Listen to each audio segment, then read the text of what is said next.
भूमिका जी सोनीपत से।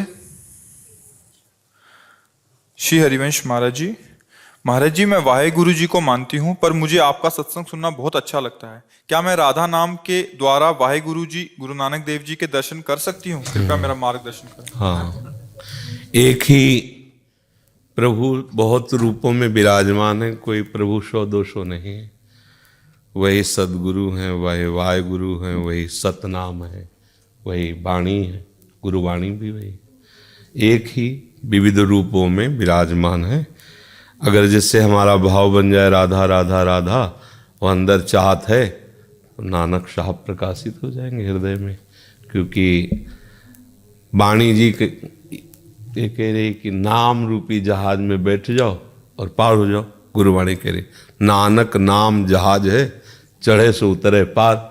तो उन्हीं की आज्ञा है। अब नाम आप चाहे भगवान के विविध नाम कोई नाम जप करो, तो आपकी रुचि राधा नाम में हो जाए और राधा राधा राधा, तो आप देखोगे कि नानक साहब आ गए। क्योंकि प्रभु ही हैं आचार्य रूप में, गुरु रूप में, और सही पूछो तो सब रूप में प्रभु ही हैं। हम माया के मलिन पर्दा आंखों में लगा है तो नहीं जान पा रहे हैं, एक प्रभु ही है। देखो प्रहलाद जी ने खम्भे में से प्रभु प्रकट कर लिया, नामदेव जी ने कुत्ते में भगवान का दर्शन कर लिया, भूत में भगवान का दर्शन कर लिया।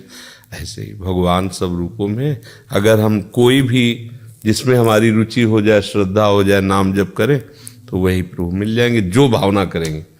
जाकी रही भावना जैसी, प्रभु मूरत देखी तिन तैसी। अब हमारी भावना हो गई कि हमारे प्रभु नानक साहब के रूप में है, तो आ जाएंगे वो। हमारे प्रभु अमुक, तो आ जाएंगे वो। हमारे प्रभु गुरु रूप में आ जाएंगे। जैसी भावना करोगे वैसे ही प्रभु का हमें अनुभव होने लगेगा। विपाशा जी दिल्ली से। श्री हरिवंश महाराज जी, आपके चरणों में कोटि कोटि नमन। गुरुदेव, मेरे हॉस्टल में मेरे साथ वाले कमरे में रह रही मेरी एक सहपाठी ने 6 दिन पहले अपने शरीर को नष्ट कर लिया। उसके बाद से ही एक भय सा रहता है कि बच्चा, हम वैसे इस विषय पर बोलना नहीं चाहते, क्योंकि हमारा ये विषय नहीं है और हमसे संभलने वाला भी नहीं। कलिकाल का ऐसा विकराल रूप है। पर हम अब चाहते जरूर हैं कि हमारी बात अगर कानों तक पहुंच जाए और मान ले तो बच जाए। हमारे बच्चे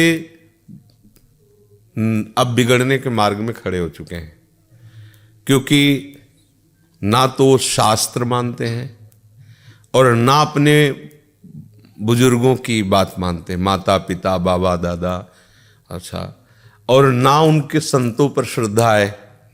क्योंकि बचपन से ऐसे सीरियल देख रहे हैं। अब आजकल सीरियल में किसी भी नौटंकी नाटक में, फिल्म में जो संत दिखाया जाता है, वो ऐसा दिखाया जाता है कि ऐसा कोई पापी नहीं होगा जैसे वो पाप करते हैं। बेविचार, वो ड्रग्स वो बेचते हैं, छल कपट सब ऐसा दिखाया जाता है। तो ऐसा होता भी होगा, क्योंकि दोनों पक्ष है।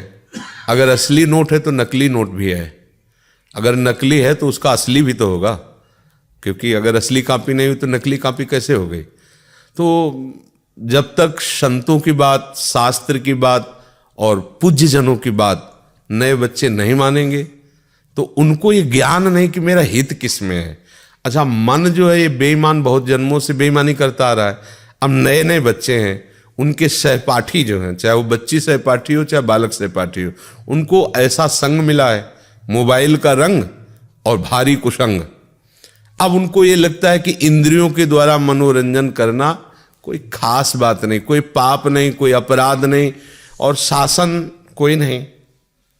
भाई, आप अगर बालिग हैं, आपका मन है, आप गलत कर सकते हैं। अगर कोई पूछता है तो आप कह सकते हैं सरकारी पास है, ये बात पास है, आप बालिग हैं, आप हमारे पास शासन करें, हम दोनों राजी हैं, आप क्या करोगे? अच्छा, उस समय तो राजी हो गए, और तब तो है नहीं, सुख है नहीं इस विषय में। फिर जब देखा कि हम जिसके लिए राजी हुए थे वही हमारा नहीं हुआ, अब क्या करें? अब उसको भय लगा कि अगर ये बात माता पिता जान जाएंगे तो क्या होगा। अब सामने वाला उसको ब्लैकमेल कर रहा है कि हम वीडियो भेज देंगे। उसको लगता है मर जाओ तो अच्छा है। नहीं, हम क्या जवाब माता पिता को देंगे, क्या लोक में देंगे? और ऐसे बहुत से बच्चे अपनी जान को नष्ट कर देते हैं। उनका विवेक है नहीं, ज्ञान जागृत नहीं है, और गलती हो गई है और वो सामने वाला उसकी गलती को प्रकाशित करने की धमकी देकर उसका प्रयोग कर रहा है, बहुत बुरी तरह प्रयोग कर रहा है, कई कई लोग प्रयोग कर रहे हैं। अब वो क्या करे, फिर से एक ही उपाय उसको नजर आता है, क्योंकि ज्ञान नहीं है ना, आत्महत्या कर ले। या वो विरोध पे उतरी तो काट के फेंक दिया, जला दिया, मार दिया। अब कैसे समझाएं बच्चों को कि आप अपने माता पिता के अनुशासन में रहिए, तो कहेंगे कि स्वतंत्रता छीनी जाती है।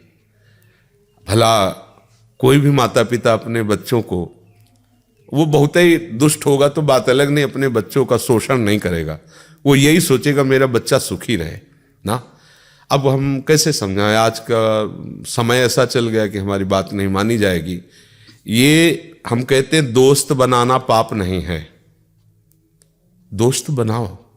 लड़की लड़की को भी दोस्त बना सकती है, लड़के लड़की को भी दोस्त बना सकते हैं। अपने लोग पढ़े हैं, स्कूल में पढ़े हैं, बच्चे बच्चियां सब साथ खेल रहे, कबड्डी खेल, पर दुर्व्यवहार गलत, वासना तो गलत है ना भाई। मित्रता कर लो, लेकिन मित्रता का परिणाम ये थोड़ी कि आप अपने धर्म को भूल जाओ, अपने कर्तव्य को भूल जाओ। आपका शरीर माता पिता के अनुशासन में है, आप उसको भी भूल जाओ, मनमानी स्वेच्छाचार करो, तो अब आपको पता नहीं कि सामने वाला कितना कपट रखकर आपको फंसा रहा है।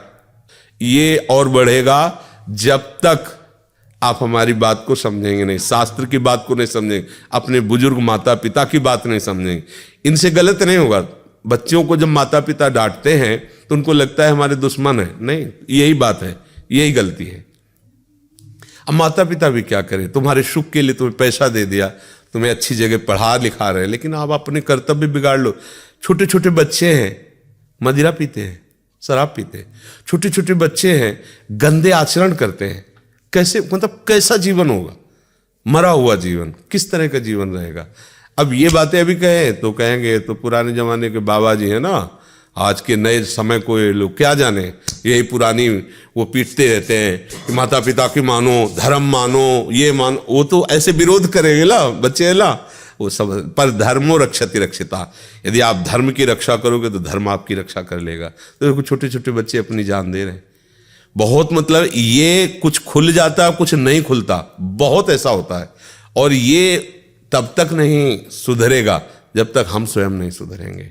हमें चाहिए कि शास्त्र स्वाध्याय करना चाहिए, संतों की बातें पढ़, जैसे भाई जी हनुमान प्रसाद पोद्दार जी, पूज्य राधा बाबा, बड़े बड़े महापुरुष हैं, छोटी छोटी पत्रिकाएं हैं उनकी, छोटी छोटी पुस्तिकाएं हैं, उनका स्वाध्याय करो, कल्याण मंगा लो, उसको पढ़, तुम्हें पता तो चलेगा कि तुम्हारा कर्तव्य क्या है। हम कह रहे भगवत प्राप्ति, भजन करना छोड़ो, कम से कम जीना तो सीख लो, कैसे जीना है। अब जो छोटे छोटे बच्चे हस्तमैथुन करने लगे, तो अभी मतलब वो अवस्था जिसमें चड्ढी और बनियान पहने गांव में खेलते थे, 12, 13, 14 वर्ष तक तो पता नहीं होता था कि पुरुष क्या है स्त्री क्या है। गांव में कबड्डी खेल रहे, खेल खेल रहे, अब ऐसे कोई मतलब निर्विकार है, मुंह तो देखा है ना। अब अभी बच्चा है, वो 13 में पहुंचा है और ऐसे आचरण कर रहा है, आंखें धस रही हैं, खड़े होने में चक्कर आ रहा है और लघु शंका में वीर शक्ति जा रही। अब बताओ कैसे सुधार होगा। अब ये क्या बनेंगे, गृहस्थ बनेंगे, विरक्त बनेंगे, क्या बने, कुछ नहीं, केवल जीवन का नाश कर दिया। अब चाहे जितना खाए पिए, नहीं बनने वाला शरीर, शरीर ही नहीं बनेगा तो उत्साह नहीं बनेगा, उत्साह नहीं होगा तो ना तो गृहस्थी लायक रह गया। अब कैसे बच्चों को समझाए, अगर उनको समझाने की चेष्टा करो तो उनके अंदर ये विरोध वृत्ति आती कि तो बाबा लोग हैं, वो लिखी पड़ी बातें बोलते रहते हैं, आज के समय में थोड़ी है। तो आज का समय आपको कहाँ ले जा रहा है ये तो भी देख लो ना। अगर माता पिता के द्वारा सम्मानित होकर के भगवद आराधन, देवी देवताओं की पूजा, वेद मंत्रों का उच्चारण करते हुए ब्याह होता था, तो लड़की आजीवन दुख सुख झेलकर अपने पति का पोषण, परिवार का पोषण, एक सदगृहस्थ होती थी। ऐसा देखो ना पुराने समय के, देखो घर परिवारों में ऐसा लड़ाई झगड़ा भी हुआ तो थोड़ा बारा कष्ट सहकर एक दूसरे का पोषण करते हुए फिर ऐसे पर। अब यहाँ आज जरा सा मन के वो पूछ लिया कि तुम कहाँ गई थी इतने समय तक, तो पेपर रखा है तलाक का, तलाक कर दीजिए। आप हमसे पूछ नहीं सकते, हमारा जीवन स्वतंत्र है, तलाक कर दीजिए। या उस पुरुष से पूछा कि आप कहाँ थे, आदि दोनों मित्र हो, दोनों का अधिकार एक दूसरे के जीवन पर, दोनों एक दूसरे के विषय में बात कर सकते हैं। खत्म, वो अपनी बैग उठाए अपना चल दिए, वैसे क्या है जीवन। तो हमें लगता है अब इस विषय में हम लोग बोलें भी तो क्या बोलें, कोई समझने वाला नहीं। क्यों? आपका भोजन ठीक नहीं है, आपका संग ठीक नहीं है, आपके अंदर कोई भागवतिक साधना नहीं, तो आप हमारी बात कैसे समझ पाओगे? आपको सब बकवास लगेगा ना, क्योंकि आप जिस जीवन में जी रहे हैं वो ये जीवन बिल्कुल विपरीत पड़ेगा। आप धर्म से चलो, आप शास्त्र सम्मत चलो, कोई मानने के लिए तैयार नहीं। लिए इस विषय में क्या कहें? पर हम फिर भी प्रार्थना करेंगे नए बच्चों को कि कोई भी बात ऐसी न रखी जाए अपने जीवन में जो ऐसी स्थिति ले आवे कि हमको मार दे। आखिरकार तुम्हें कोई मान लो दोस्त मिला है, आपको ले जा रहे, तो आप इतना नहीं समझ सकते कि क्या कर सकता है, चाहे पुरुष हो चाहे लड़की हो, क्या कर सकता है? आपके पास अधिकार कौन सा है अपने को देने का? गुरुजन है, माता पिता, थोड़ा उनकी भी सलाह। हम कोई भी वस्तु जब ग्रहण करते हैं तो या तो हम में योग्यता हो और या फिर हम योग्य पुरुषों की सलाह ले, दोनों बातें होती। राजा सर्वसमर्थ होता पर मंत्री सलाहकार होते हैं। तो अपने बच्चे हैं, अपने गुरुजन बड़े जन हमारे सलाहकार है। अगर हम कोई कदम रखें तो बुजुर्ग और माता पिता को चाहिए कि बच्चों के साथ मित्रवत व्यवहार करें, माता पिता की तरह व्यवहार न करें, दोस्त की तरह, कि वो अपनी हर बात आपसे शेयर कर सके, बता सके, बैठाल के करना चाहिए। चाहे बच्चा हो चाहे बच्ची हो, कि देखो तुम्हारे माता पिता तो हैं लेकिन तुम्हारे दोस्त भी हैं, ये तुमसे बड़ी से बड़ी गलती हो जाएगी तो भी हम तुम्हारा साथ देंगे, पर हमसे छुपाना मत।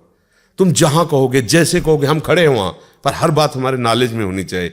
इतना अपने बच्चे को प्यार देना। देखो अगर प्यार नहीं दोगे, शासन केवल करोगे, तो फिर बच्चे हाथ में नहीं आएंगे। उनको इतना प्यार हो कि उनको लगे कि मैं अपनी गलती अगर माता पिता से कहूंगे तो मुझे बचा लिया जाएगा। अब जैसे उसने देख लिया कि अगर ये बात माता पिता जान गए तो जिंदा मार डालेंगे, इतना भय है, और वो आदमी समाज में विख्यात कर देगा। अब क्या करें? उनको यही, बच्चे हैं, बस एक ही रास्ता निकलता है कि अपने आप को खत्म कर लो। और ये घोर अज्ञान की बात है। ये जीवन ऐसे थोड़ी मिला है नष्ट करने के लिए। हाँ, इस लोक में परलोक में सदैव आनंदित रहो, ऐसे आचरण करो, ऐसे भाव से चलो। माता पिता को चाहिए कि बच्चों को छूट के साथ विवेक भी देने की चेष्टा करें, उनको ज्ञान देने की चेष्टा। एक छोटा सा बच्चा मिला तो बताया, हमारा टीचर हमको सिखाता है कि बेड स्पर्श क्या है, मतलब गंदा स्पर्श क्या है, गंदा देखना क्या है, गंदा छू। हमें अच्छा लगा। छोटे बच्चों को ज्ञान तो हो रहा है कि अगला ऐसे छू रहा है तो गलत हो रहा है, ऐसे देख रहा है तो गलत हो रहा है। ऐसे माता पिता को भी अपने बच्चों को सावधान करना चाहिए। नहीं, आगे समय ऐसा आता जा रहा है कि आप तो सब देख ही रहे हैं, आप तो संसार में हैं। हमें तो कभी कोई छुटपुट घटना सुनने को मिलती है, आप लोग तो पेपर है, समाचार देखते ही हैं। और नए बच्चों में क्या है कि एक नवीन जीवन मिला है, तो उनको मनमानी करने के लिए अच्छा लगता है। उनको लगता है हमारे मनमानी पे कोई शासन न करे, और शासन के बिना ठीक नहीं रहेगा। मनमानी तो मन तो बहुत विचित्र, कहीं भी कैसे भी फंसा देगा जी। गुरुदेव, हमें कैसे पता लगे कि श्री जी हमसे प्रसन्न है या नहीं? किसका प्रश्न है? जब पेट भरता है तो कोई पड़ोसी आके बताता है क्या कि आपका पेट भर गया है? अपने को अनुभव होता है। हाँ, ऐसे अपने को अनुभव होने लगेगा जब आप नाम जप करोगे, गंदे आचरण नहीं करोगे, सच्चे भाव से चलोगे, तो आपका हृदय प्रसन्न होने लगेगा, शीतल होने, और उसमें आने लगेगा श्री जी हम पर बहुत कृपालु हैं कि ये दूसरा नहीं बता सकता। बाहरी लक्षणों से हम ये बता सकते हैं कि जब आपका बुरे कामों में मन न लगे, अच्छे कामों में मन लगे, सबको सुख पहुंचाने की भावना बने और निरंतर नाम जपने का मन हो, तो जान लेना श्री जी आप पे प्रसन्न है। श्री जी की आपके ऊपर कृपा। वैसे श्री जी सब पे प्रसन्न है, कभी नाराज नहीं होती, पर हम कुमार्गामी वृत्तियों में रहेंगे तो पता है। देखो बच्चा जब आयु भगवत कृपा से यहाँ बैठी, तो ये नियम ले लो कि आप अपने ऊपर कृपा करके अपने शरीर को पवित्र रखो, और बच्चों को माता पिता की आज्ञा पे रहना चाहिए। ये अब आज कौन सा बच्चा उठ करके प्रातःकाल अपने माता पिता का पैर छूता है? कौन सा बच्चा है? लाखों में कोई होगा तो होगा, हजारों में तो हम नहीं कह सकते, लाखों में कोई ऐसा एक होगा जो उठ करके सुबह माता पिता और भगवान छूते थे। प्रातः काल उठ के रघुनाथा, मात पिता गुरु नावई माथा, ऐसे माथा रख के प्रणाम करते थे, जैसे संत को प्रणाम किया। माता पिता भगवान है, वो हमारे लिए अहित कैसे कर सकते हैं? अगर कोई ऐसा कुछ है तो वो तो पशु है, राक्षस है, जो ये भी ज्ञान नहीं कि हमारे पुत्र, हमारे बच्चे हमारे द्वारा पोषित हैं, उनके साथ हम दुर्व्यवहार न करें। वो तो पशु है, राक्षस है। अगर कोई भी मनुष्य अपने बच्चों के साथ कैसे ऐसा, तो पुत्रों को चाहिए, बच्चों को चाहिए कि माता पिता से तो अपनी बात बता दें। अगर माता पिता को बात बताए होती और माता पिता उसको संभालने की चेष्टा, तो आत्महत्या के लिए नहीं होता, क्योंकि उसे एक आश्रय तो मिल जाता है ना। कुछ माता पिता ऐसे हैं कि हमने लाखों रुपया तुम्हारी पढ़ाई में लगा, तुम फेल कैसे हो गए, मतलब तुम पढ़ाई में कमजोरी कर, ऐसा नहीं कहना चाहिए। कोई बात नहीं, तुम्हारा प्रयास था ना, अगली बार और अच्छा प्रयास करो। अब आपने तो प्रेशर डाल दिया कि इतने पैसा खर्चा किए, तुम्हें पता है कैसे कर, तुम तो बस फेल होके चल। अब मित्रों के सामने जो वो उपहास कि फेल हो गया, माता पिता घर से निराश। अब छोटा सा बच्चा, इतनी बुद्धि है, अभी वो सोचा इससे अच्छा मर जाओ, कुल निकाल लिया। माता पिता को बहुत सावधान रहना चाहिए, अपने इतना दंड भी ना देना चाहिए कि बच्चा तुम्हारे अनुशासन को मानना ही बंद कर दे, इतना प्यार भी नहीं देना चाहिए कि वो अनुशासनहीन हो जाए। संभाल करके, बच्चे हैं ना, तो इसलिए हम आपसे प्रार्थना करते हैं कि आप नए बच्चे बहुत सावधान रहिए। आपको नष्ट करने के लिए कोई आपका दोस्त बन सकता है, कोई आपका प्राण प्यारा बन सकता है, लेकिन वो प्राण प्यारा नहीं होगा। जो हमें धर्म से भ्रष्ट कर दे वो हमारा मित्र नहीं होगा। नए नए बच्चों को फंसाने में प्रवीण लोग, हाँ सब व्यवस्था है, हम आपसे शादी कर लेंगे सब, और 4 महीने बाद खत्म खेल। अब वो क्या करे, अब वो कुछ भी बोले, कुछ भी सोचे, तो उसका फिर दूसरा रूप आ जाता है। बहुत धर्म से चलो, माता पिता के द्वारा ही जो विधान किया जाता है, मुझे लगता है शास्त्रीय विधान बहुत मंगलमय होता है, क्योंकि इसमें भगवान देवता सबका आशीर्वाद मिलता है। अब बहुत है कुमार्गगामी वृत्ति से चलो तो बात अलग है। नहीं, हम तो देखा कि जैसे ब्याह होता था ना, गांव के पूरे देवी देवताओं की पूजा दूल्हा दुल्हन मिलके करते थे, है नहीं, फिर वो अपना गृहस्थी धर्म में जाते। पहले पूरे गांव में जाके मोर और धारण किए, जो गांठ जोड़ी, सब कितना मंगलमय स्वरूप था। उन्हें देवी ने देवता ने भगवान ने किसी से कोई मतलब नहीं, मनमानी आचरण, तो इसे सुधारना चाहिए। प्रतिभा जी, श्री हरिवंश महाराज श्री, आपके चरणों में अनंत कोटि प्रणाम। गुरुदेव, आपने सत्संग में बताया था कि अगर गुरुदेव भगवान से आज्ञा लेकर परिक्रमा की जाए तो प्रियालाल के दर्शन अवश्य होते हैं। तो महाराज जी, हर बार ये संभव नहीं हो पाता कि आपसे आज्ञा लें, तो नहीं, ऐसा अभी उसका भाव आप नहीं समझ पाए हैं। परिक्रमा यानी कोई भी भागवती की उपासना गुरुदेव की आज्ञा से, और प्रतिपल थोड़ी आज्ञा ली जाती है। जैसे उपासना में श्यामा श्याम के हैं, तो नाम रूप लीला धाम की जो उपासना, जीवन में थोड़ी कहना है कि अच्छा कल शाम तक तो नाम जप करा, आपका आदेश था, आज फिर हम नाम जप करें, आदेश कीजिए, ऐसा थोड़ी होता है। एक बार वो बात गुरु के सम्मुख हम सुन ली, बस उसे आजीवन करना, उसे आदेश थोड़ी मांगना होता, हो गया उनका आदेश। तो अभी थोड़ी कि रोज परिक्रमा, अच्छा महाराज हेलो परिक्रमा जा रहे हैं, आदेश कीजिए, ये थोड़ी है। ये तो एक बार हो गया, अपनी उपासना में चल रहे हैं, बस बात समझनी। गुरु आज्ञा में चलना है, उसका मतलब थोड़ी कि घड़ी घड़ी हम उनसे फोन से बात करें या ऐसे। एक बार उपासना पद्धति सुन ली, सत्संग सुन लिया, उसी के अनुसार अगर उसमें कोई संशय है तो हम भी प्रश्न कर लेते हैं। महाराज जी, हम कृपा का पूरा आस्वादन नहीं कर पाते, कैसे करें, उपाय बताइए। नाम जप करते रहिए, नाम जप से सब ठीक हो जाएगा। नाम जप करते हो, हरिवंश कृपा, हरिवंश कहें, ये कृपा का साक्षात स्वरूप है कि नाम चलता रहे। अगर नाम चल रहा है तो हरिवंश लाएं, हरिवंश कृपा, हरिवंश काएं, हरिवंश काएं, हरिवंश लाएं। जो हम कहेंगे वही प्राप्त करें। राधा राधा तो श्री जी को प्राप्त कर लेंगे। राधे श्याम राधा वल्लभ, हरिवंश हरिवंश हरिवंश, यही कृपा है, इसी से हमें प्रियालाल की प्राप्ति होगी। ओजस राधा वल्लभ श्री हरिवंश। महाराज जी, मेरा ये प्रश्न है कि मैंने पढ़ा था कि राधा रानी जी की दासियों को मंजरी कहते हैं, और आपके सत्संग में हमने सुना है कि सहचरी कहते हैं। अलग अलग भाव है, एक ही शब्द थोड़ी है। कहीं किंकिरी है, कहीं मंजरी है, कहीं सहचरी है, अलग अलग भावों से होता है। सहचरी को भी कहीं अली कहा गया है, अली है कि सखियाँ जो है, सखियों को संबोधन अली से कहा गया है। सजनी कह कर संबोधन किया गया है। माई कह कर, देखो माई सुंदर, देखत नो निकुंज सुन सजनी लागत है चार, और सखी भी संबोधन किया गया है। अलग अलग भाव, अलग अलग उपासना में अलग अलग जगह के अनुसार वो शब्दों का उच्चारण कर दिया गया। सब हैं श्री जी की सेविका है, समझ रहे जी। सीमा जी मुंबई से। सीमा जी, श्री हरिवंश गुरुदेव भगवान। गुरुदेव, एक दिन शरणागति मंत्र बंद कमरे में मुख से धीरे धीरे जाप कर रही थी, कमरे में कोई नहीं था, लेकिन सत्संग में सुना है कि मुख से मंत्र बाहर ही नहीं आना चाहिए। ओठ से बाहर नहीं है, ऐसे बस इतना तक है। दिव्या हिले और लग रहा है कुछ बोल रहे हैं, पर पास बैठा हुआ नहीं है। शब्द उच्चारण नहीं होना चाहिए, ये मतलब ठीक नहीं है। बिल्कुल मंत्र का उच्चारण नहीं किया जाता है। मंत्र ओठ बंद करके उपांशु या मानसिक वाचिक नाम जप कर सकते हैं, कीर्तन कर सकते हैं, मंत्र नहीं। मंत्र वाचिक थोड़ी भूला जाता है। जो हुआ सो हुआ, आगे सावधान रहिए।